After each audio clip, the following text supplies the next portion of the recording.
Nyt on vuorossa historian havinaa Pohjois-Karjalan kanakoirakerhon ja Keski-Suomen kanakoiraharrastajien haasteottelusta. Ja tässä kirjasessa on lyhyitä tarinoita siitä, minkälaisia tuloksia, ketä on ollut ja mitä siellä on tapahtunut. Lähdetäänpä katsomaan ensimmäisestä vuodesta, joka on vuosi 2017. Silloin järjestänyt vuorossa on ollut Keski-Suomen kanakoiraharrastajat. Tässä näkyy osallistujat, tuomarit ja sitten tuloksia ja havinaa kuvien muodossa.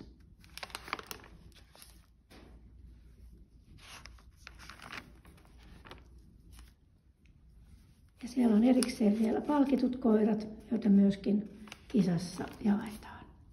Seuraavana vuosi 2008. Tässä on vielä 2017 vuodelta kuvia ja palkinnot. Ja sitten on vuosi 2018 ja Pohjois-Karjalan kanakoirakerhon vuoro järjestää kokeet.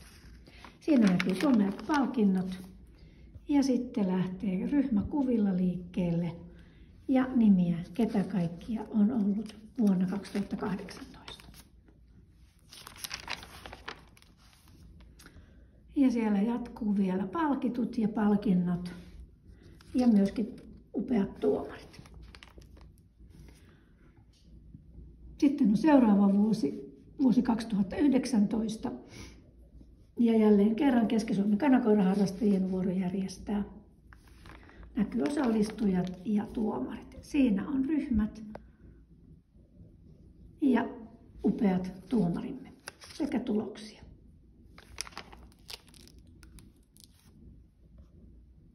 Näin. Ja sitten siirrytään seuraavaan vuoteen 2020 ja nyt on Pohjois-Karjalan vuoro järjestää. Siellä näkyy osallistujat, ryhmien kuvat ja tuloksia.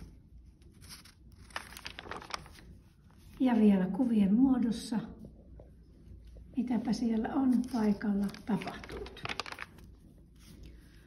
Sitten vaihtuu taas jälleen kerran Keski-Suomen vuoroksi järjestää. Ja täällä näkyy taas osallistujat ja tulokset. Ja sitten tulee kuvien muodossa vielä. Ja Laukaasta upea paikka, jossa kokeet on järjestetty. Ja siinä näkyy voittajajoukkue ja kakkosjoukkue sekä tuomarit työssään. No niin, haasteottelu.